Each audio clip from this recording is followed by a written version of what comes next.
What's up, guys? Welcome to Cineverm episode 22. Yes, that's 2 and Woo! 2, Woo! the magic number. Tell them Squidward. We watch Missing Link, the new film from Leica Studios. Yeah, Cho, is this spoilers or review? This is spoilers. This is our spoiler discussion. If you haven't seen the movie, go check out our review. Don't get spoiled. If you have seen the movie, you can keep listening and chugging along. We're gonna get straight into the meat of this film. There's so many twists. Chet, hit us with what you think. I wasn't ready. For what? The twist Oh. of me going first. Oh yeah. So what did you think about? What's a question? Well, what are some big takeaways from Missing Link that you realized? Ooh, big takeaways is that stop motion is really hard to do. Oh yes. To make it look seamless, to have movement in your camera while having your dolls moving is really hard. At least for this one, I noticed that it was choppy. Really? For some parts. Yes, like the movement just seemed really weird to me. Like it messed my eyes up. I felt a little dizzy. Which part? For example, they were in the jungle. They were being carried by an elephant, and it went from a shot of you looking at them directly, pulling out to the side, pulling away from them, then to the side, and then still backing up even more while they were still moving across a trail that moved to the left, forward, and then a little to the left while the camera was moving forward and up to the right. That was one moment when I didn't like the way it looked because it looked really choppy. I didn't feel any of that. I thought it was smooth. Really? Yeah. I would even put it up there with Kubo. I actually thought this was smoother than Kubo. Really? Yeah, it's probably one of the smoothest stop motion movies I've ever seen. There's a lot of what do you mean by smooth? Like the fluidity of everything moving. I even thought like, man, this looks so good. I wouldn't be surprised if it was CGI. I knew it was in CGI though, because the parts where you would have the characters' faces be really close to the camera, you could see their markings on their skin, and they would change, and then it looked soft, and then there were markings, and then no markings, and then it was soft, and then it was really weird. I would agree that the movement is, at least the characters' movement is nice, but adding the movement of the characters and the camera together was really not disorienting, but it looked weird to me. Yeah, there was some weirdness to it, but I think that's why I loved it so much, because they were pushing it way more than like in Kubo. There is moments where the camera is moving around the scene, but it doesn't happen as much as in this movie. All the action scenes in this movie were amazing to me. Really? I was like, whoa, because action scenes are notoriously the hardest thing to do with stop motion, because it's hard to sell momentum.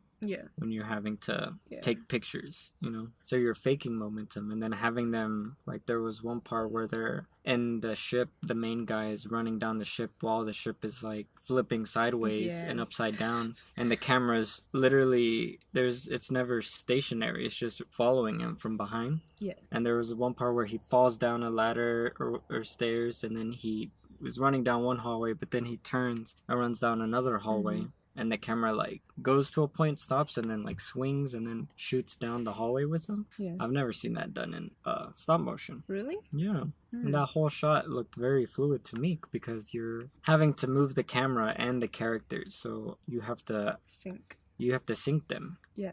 And then the other part that was in that scene kept getting crazier and crazier, because the evil guy was like throwing an axe, and he was running all like crazy, and then there was chopping everything, and then the other guy was throwing fire hydrants and people, and doors were opening, and then it was sideways like Inception, and then normal ways, and then upside down, and then slamming into this and that, and then at the same time you had Link on the ship trying to save the girl. Yeah. So it was really cool seeing them try to tackle multi-layered action sequences. Yes. So not only are you following one character in an environment, you're following other characters in the same environment dealing with other things. So I thought that was really cool. I was gonna say, do you remember the part where they threw a person where he threw a person at the evil guy. Yeah. And then he threw another guy at him. I just thought that was so ridiculous because the evil guy was holding an axe. And he could have easily, like, killed them and stuff. But he was just like, oh, there's a person. Let me push them to the side. Yeah. That moment was really ridiculous to me. I didn't mind that. It was very ridiculous, but I think it fit his character because they were in a moment of panic, so they were just throwing whatever. Oh, for sure. And then everyone was coming out of the room. Was like, what's going on out of here? Yeah. Oh, there's another... Do you remember the part where it was the... What is his name? Sir Lionel. Sir Lionel was getting on the ship. And then you had a shot where he was just, like, posing, like, for a damn picture. And then you saw seagulls beside him. Oh, and the seagull looks so good. I really like that part. That's the other thing I really liked. There was a lot of really well-planned shots like that, because it started with the wide shot of him on the boat, and then you saw the boat, you saw the sky, puffy clouds, and then his hair is like waving, his uniform is kind of like doing like a little motion, and he looks super still, and then it fades, so they use like a really cool editing technique, and they fade it into him, but it's just a tighter shot, and then it fades into him even more, and then you see seagulls like on the right side of the frame, or top left side of the frame, and then they're just like so you have all the same movement, but you're just adding different layers into the landscape. I thought that was so beautiful. And they do that, well, the director does that many times, like when they're running up the castle of the Bigfoots that are living in the ice, in the Himalayas or whatever, or Mount Everest. When they are climbing up the big stairs all the way up, they have this beautiful shot that's like a big wide shot, and half of the frame is cut off by the stairs, and they're just like little shadows climbing up. Yep. But what was really amazing to me, because they were using the same puppets, because their same detail was there and their movements were equal. So that must mean they created a gigantic staircase to sell the size. So it wasn't they shrinked it. They literally built up to scale, so it would feel like that scale on camera. Whoa. And then they did the same technique where it would fade into the next scene, which is a little closer, yeah, all the way to the point to where you're really close to them, but the stairs are still filling up half the frame, and they're climbing up exhausted and stuff. I thought that was really beautiful, because even when they first get to the castle and they're staring at it, and you have a shot from them from behind, it does look like they built this gigantic castle to match their size. Oh, yes. Because I know Leica really does that, because you can downscale stuff, but you don't sell the scale. And then I know for Kubo, because I watched a lot of their behind the scenes making, like there's that big skeleton monster. They built like a 40-foot tall skeleton monster just to sell the scale of it. And then Kubo's already really small, so that size or whatever. Yeah. And it was a giant mechanized robotic skeleton. Wow. Yeah, and I was like, man, that's the amount of detail they're willing to go to. I bet even that big Titanic ship, I bet they built a ship to size. Yeah. I was gonna ask about the waves, because the waves seemed bigger than the ship. Oh, yeah. I think that's the other thing, like, the water looks so good. I don't know if there was CGI elements into it. Then again, the water in Kubo looked really good, too. So there must be some sort of CGI mixture for the water. I don't know. That was one of the things that was really impressive, how they managed to create the different layers of light. While there was a storm, they had the lightning, and then it would light everything up, and then it would go back, but it was so even, and it looked really awesome, especially when the ship was going up, and then you would kind of see the ship's shadow on the water, and then it would, whatever, but there was like fizziness, and then there was the crashings of the waves and stuff. It didn't look like the ship was on something solid and it was just pressing on. It was like an actual wobbly motion that was happening too. And to sell that motion must be difficult. Oh, yes. And then to sell the lighting, because you have to manipulate the lighting per frame. So you would have to kind of know how long that lightning strike is going to last before you shoot it. Oh, because you have a light on and then you're cutting it off, and then do you have it at different stages of like it dimming or getting brighter? That's the like super small technical timing stuff that I think would really make or break a stop motion film, because you can be like, oh, I'll just flash a light, but you're having to flash that light while you're manipulating a million things to make it look as fluid as possible. Yeah. And that's what I really like about Leica, that they take stop motion very seriously. Even though maybe some of their films might not have the best story or whatever, their like the physicality of everything they build is always pushing the next level. Yeah.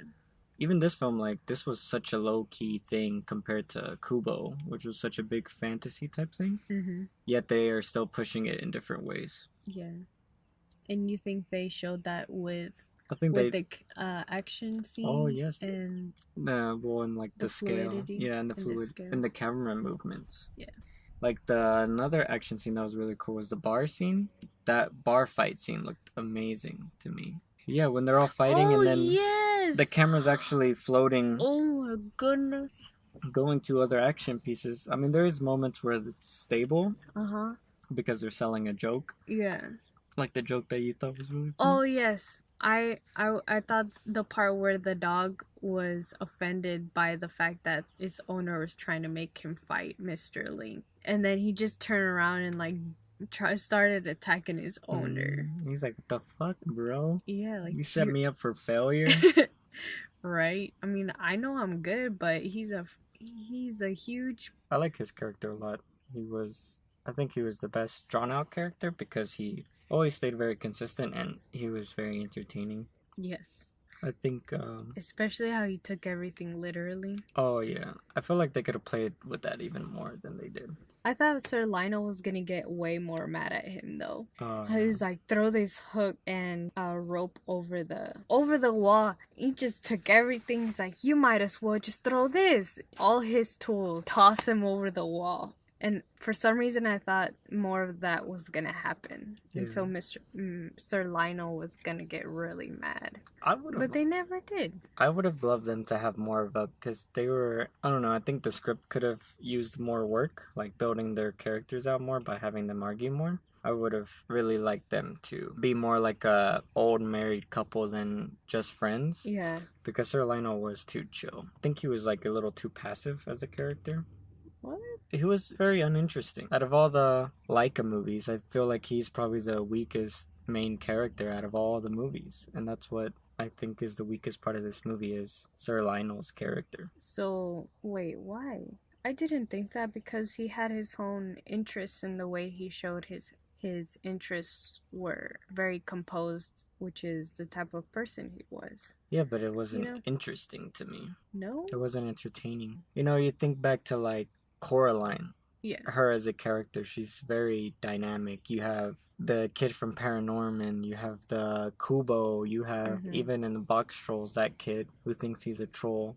In this movie, that's a very obvious caricature, which is your typical Englishman, super polite and stuff. But I feel like they didn't really add anything unique to him. Like, yeah, he is a good man compared to all the other ones which are just jerks. But I think you could have added some more elements to make him more interesting. Maybe short temper would have been a good one, or something to make him and Mr. Link complete opposites, and then them find each other in themselves versus them being just compatible off the bat. Yeah. For example, did you ever watch the Sherlock Holmes movies with Robert Downey Jr.? No. Oh. Well, Sherlock Holmes is typically a straightforward character, but in this movie adaptation, they made him very, not dumb, but he's very smart, but he also he's willing to risk things that other people wouldn't, Like, there's one part in the movie where he's, like, just dressed up as a woman or whatever to, like, spy on his friend. Yeah. Like, he's too much. And I think this character would have been perfect to do too much. And they kind of, like, did it at first, like, when that big python, or the big Loch Ness... Yeah, the Loch Ness monster bit his friend, and then he went out and saved them and was like, oh, no big deal. I would have loved more moments of that with Mr. Link, and Mr. Link being like, you risked my life, and he's like, I didn't risk your life because I knew I was going to capture you. Like that cockiness. Yeah. I feel like that could have been an element that you could have risen, so they would have had more conflict, and then you could have had, because that's kind of in line with what his problem is that he wants notoriety. So of course he would act very big and mighty and stuff.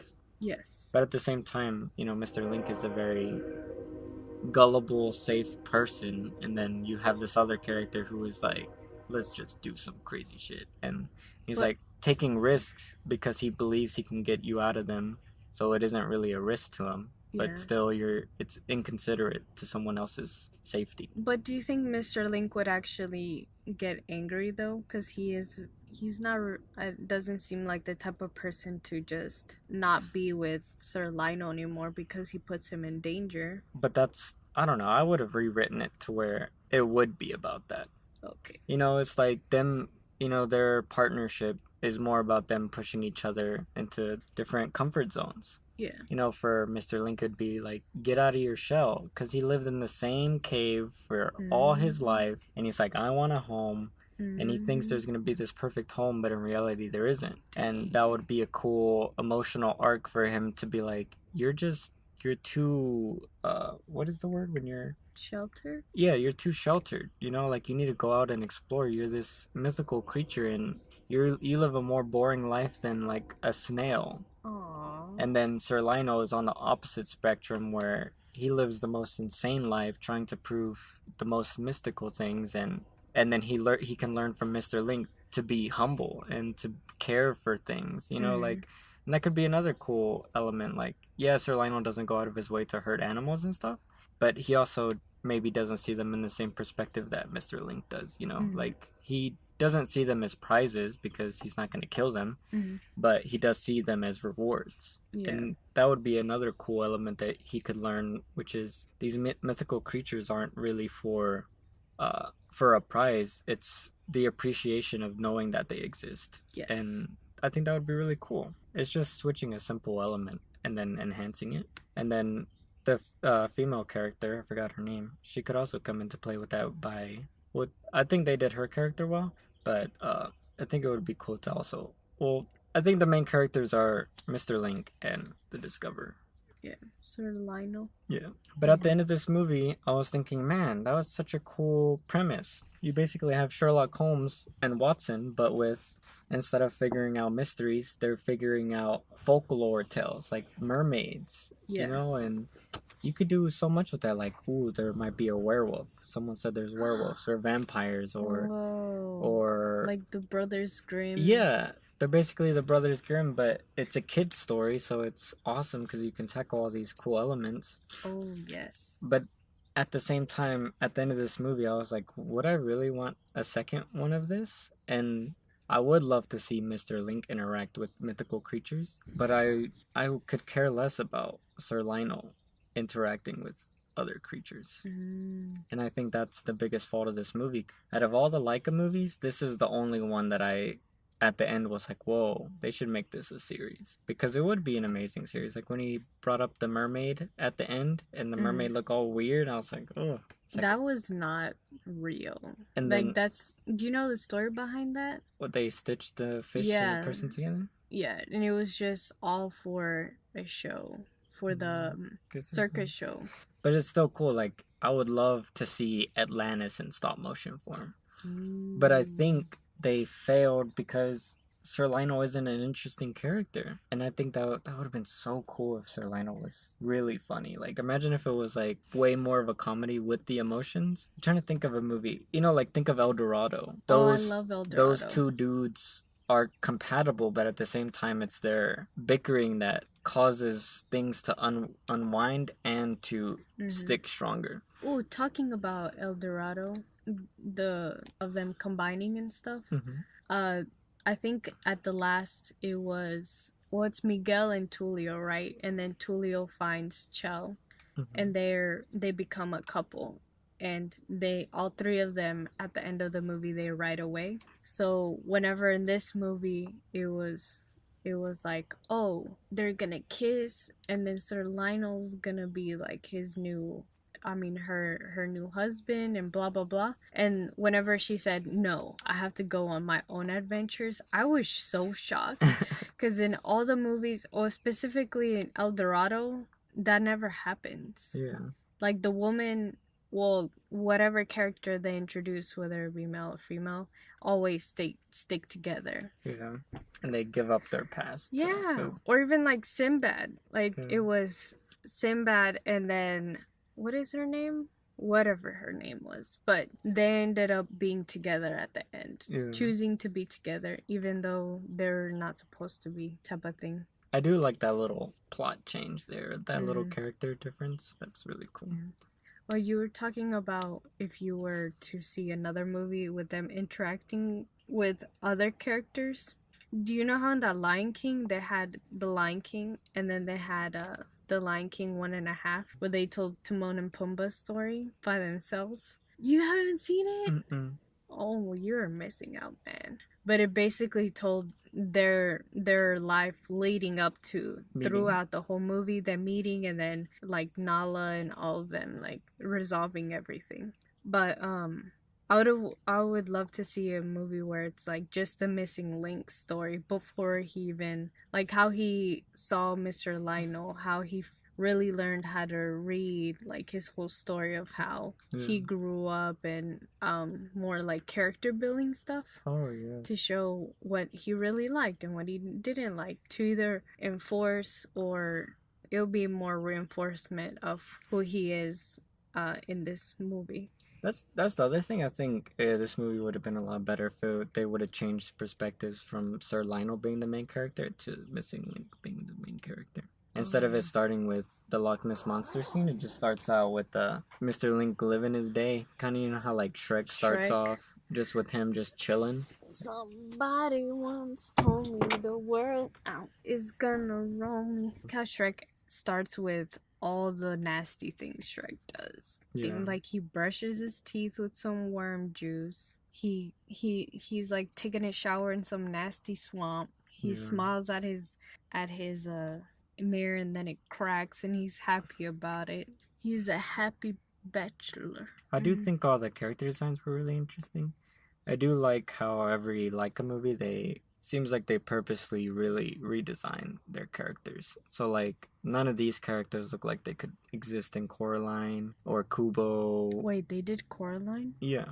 They did Coraline, Kubo, Paranorman, Box Trolls, and this movie, and another one I can't remember. I think Coraline was one of their first ones, though. They didn't make this even look like Tim Burton-esque. They did for sure have their own style with it. I think it looked very clean. Like you could tell that's what I'm saying. I like how they are not fitting a look to each story. They're, whether it's the director or art designers on each film, they're letting them kind of dictate how they want their characters to look. Ooh, so did you like the animals? Their eyes were always forward. Yeah, they're always dead center, and they look like, it makes them look kind of dumb. Makes them look like predators. Yeah, like the elephant looked way off. Then the birds, their eyes were like way off center.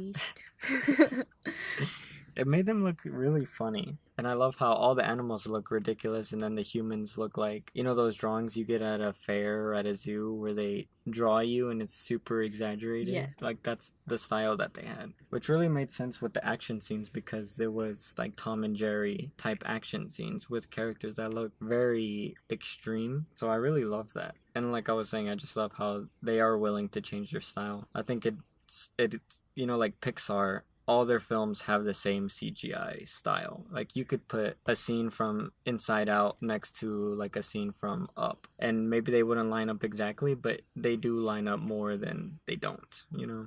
Like they have a general softness, roundness to them. Even WALL-E looks soft. Oh yeah. All the people in WALL-E. And then I like how Leica's like, fuck it, we don't need a style to show our films each in, which I think is really cool. I do think they really need help on their stories though. I think they are such a powerful studio design wise and technically, but they are missing whatever the Pixar dream team is or whatever animation studio is killing it right now. They need to really focus on why they're making a story. Yes. Because they do need to work on that because it seems like they're doing very general things. Yeah. And it's hurting them. And then it sucks because they are the only ones representing stop motion. Yeah. So they desperately need, like, all their movies should be 10 out of 10. Like, there is no reason why you would start a stop motion movie thinking, oh, this movie's gonna be alright.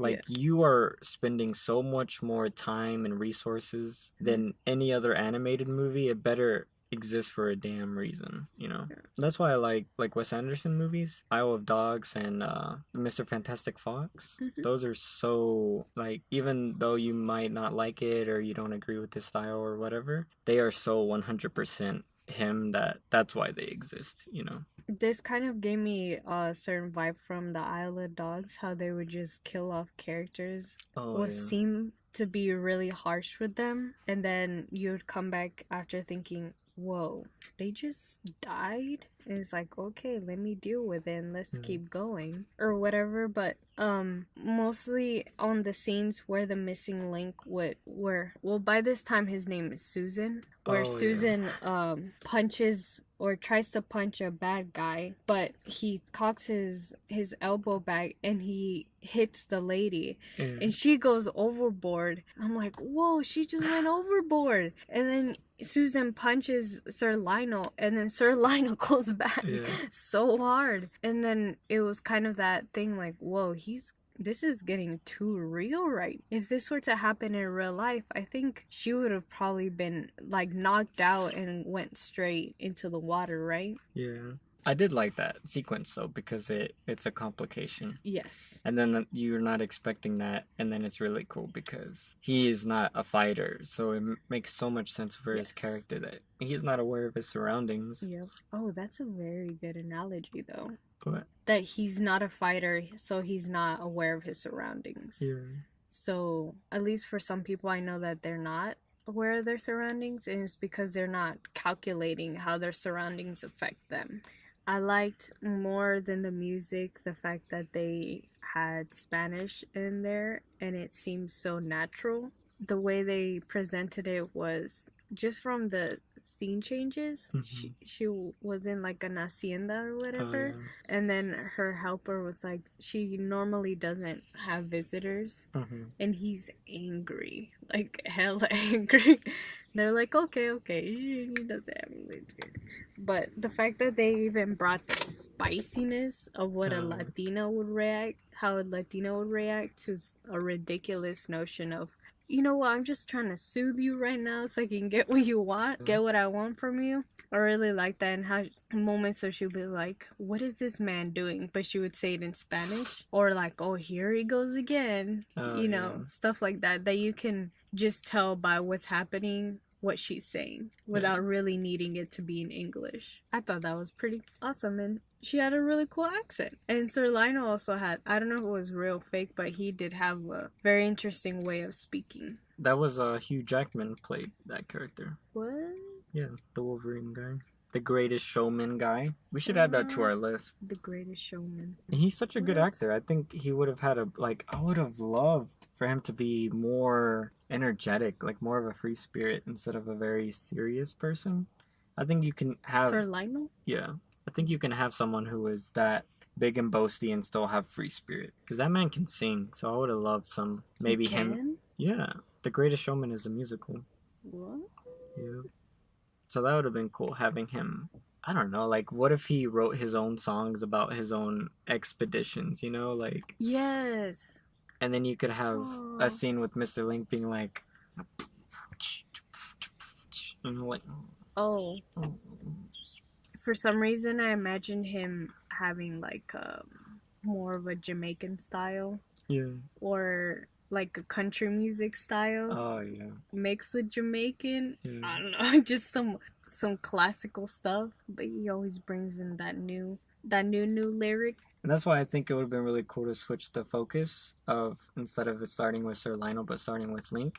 It would have been cool if Link was like a fanboy of Sir Lionel. And even though Sir Lionel has all this bad negative press, because he hasn't really been an explorer, Mr. Link is like, oh, I really admire you because you're like an underdog and everyone sees you as a failure, but you know, I see myself as a failure sometimes, so I can relate to you not being successful. And Sir Lionel's like, I'm successful. Yeah, you know, like, what are you talking about? And that would be so cool. And then slowly Mr. Link realizing, like, you're a jerk, you know? You're a gweed. I liked how, even though Mr. Lionel was kind of a serious person, I do like the part of him keeping his word.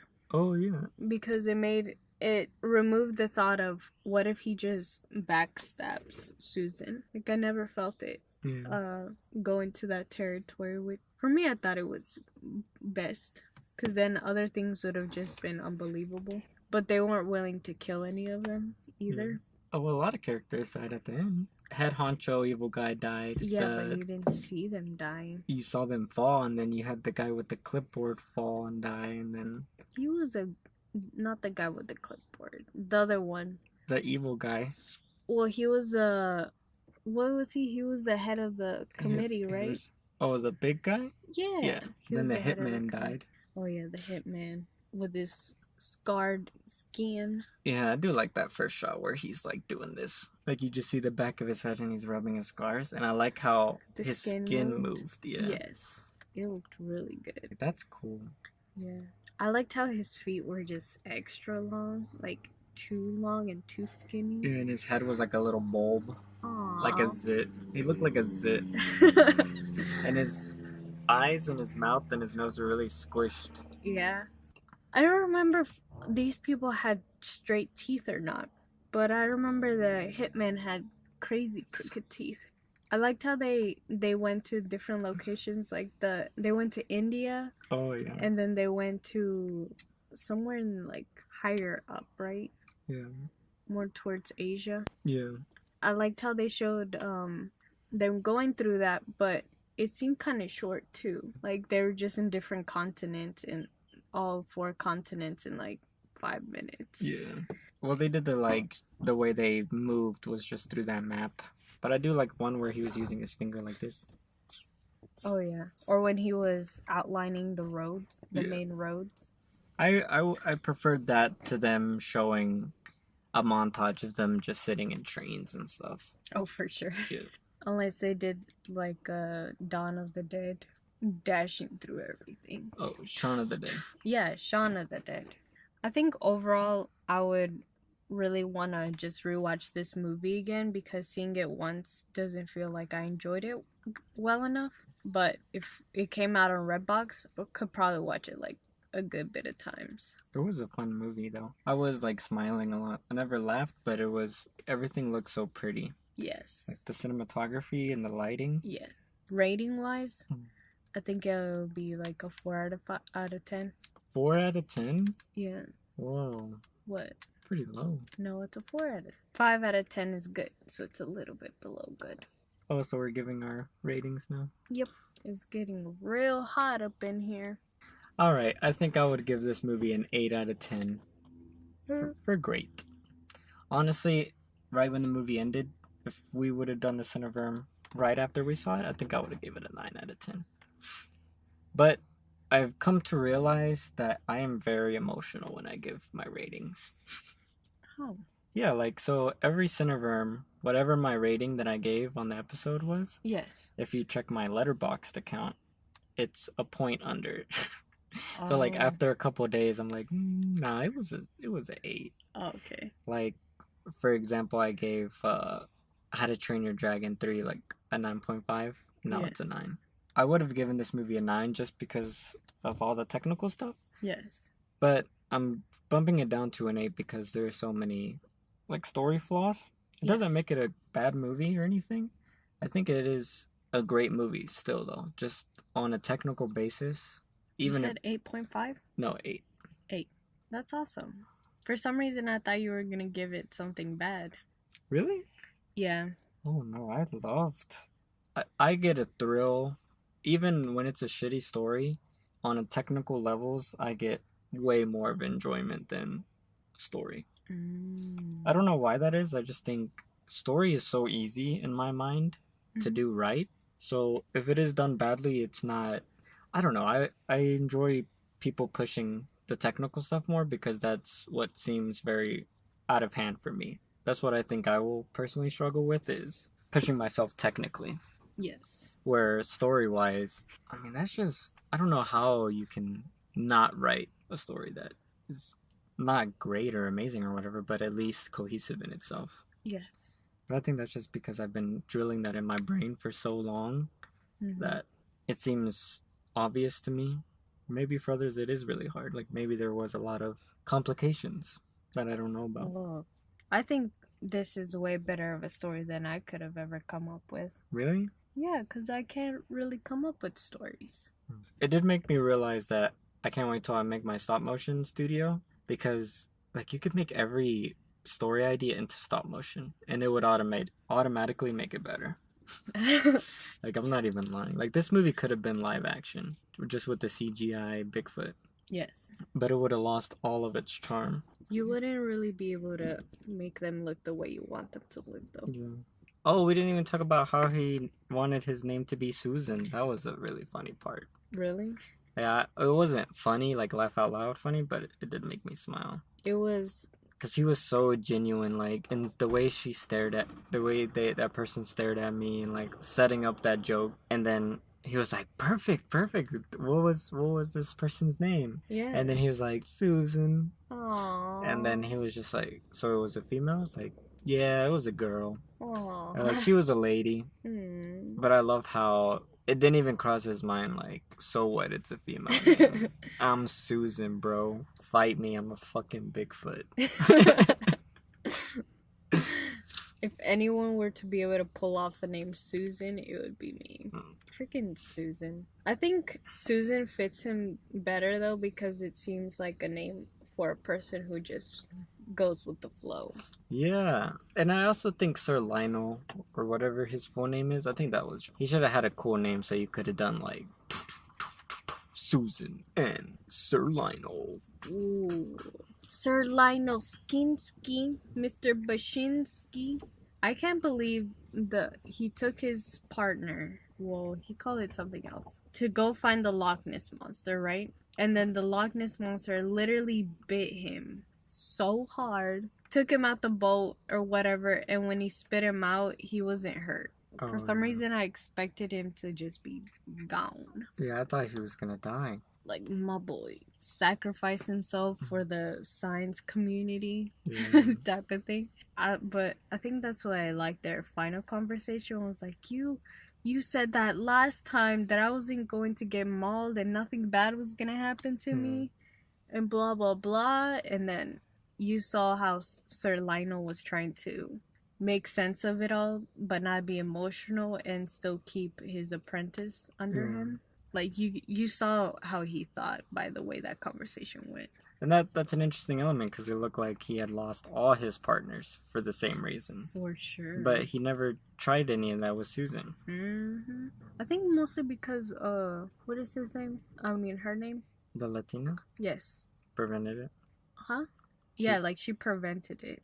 At least the bigger parts. Because he still called Susan, like, you smell like feet, and you're clumsy, and blah, blah, blah. I mean, who's gonna try to fucking eat Susan?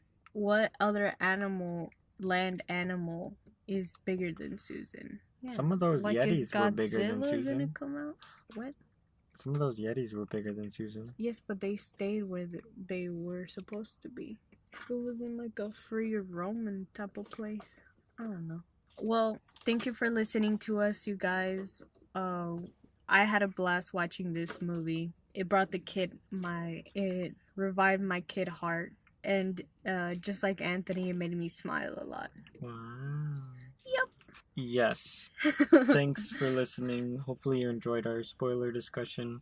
It's really hot in this car, so we're trying to wrap it up. We're boiling. But check out our next review and spoiler discussion, which should be Penguins in IMAX. That should be coming out soon. Feel free to email us at cineverm@yahoo.com and leave us a rating on iTunes. Peace.